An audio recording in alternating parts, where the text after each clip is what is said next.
Now, throughout COP24, there have been demonstrations around the world. Sarah Khairat is here to tell us about a protest held in Australia to protect animals. Yeah, there was a few actually that were happening. And the world-famous theme park SeaWorld was forced to cancel 2 of its dolphin shows on Australia's Gold Coast because of a protest.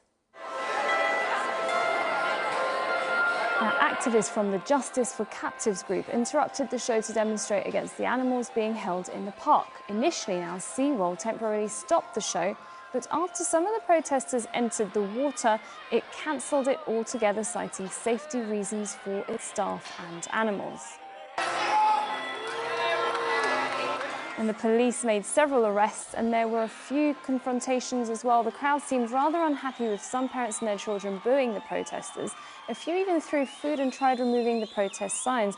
And then they also cheered on the police officers when they were making those arrests. Now, members of the group Justice for Captives held 4 other protests on that same day, including this one here, you can see.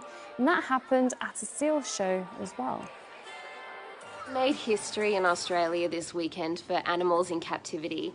Justice for Captives stopped dolphin shows at SeaWorld, and we stood on the roof of Dreamworld and we raised awareness about the tigers and the other animals that they have inside there. And we walked into an arena at Australian Outback Spectacular for the fundamental reason that animals are not ours to use as entertainment. Captivity is cruelty. Using animals as props for profit, for commercial gain, is outdated in today's modern society. We have no excuse to be relying on animals for our own amusement anymore, and Justice for Captives will always be standing up for these animals that don't have a voice. Now, SeaWorld has faced pressure for a few years now with a decline in audience numbers, especially after a documentary called The Blackfish that was released in 2013. It highlighted the suffering of killer whales kept in captivity at SeaWorld. Now, the film focused on a series of incidents that were involving an ochre whale named Tilikum, but raised questions over the ethics of SeaWorld, breeding programs and practice such as separating calves from their mothers. And SeaWorld insisted the film was inaccurate and misleading, but it did end its killer whale breeding program. Now, it also released this statement off the back of those protests that you've just seen in Australia. And what they said was, "We welcome constructive and professional dialogue with activist groups in a respectful manner."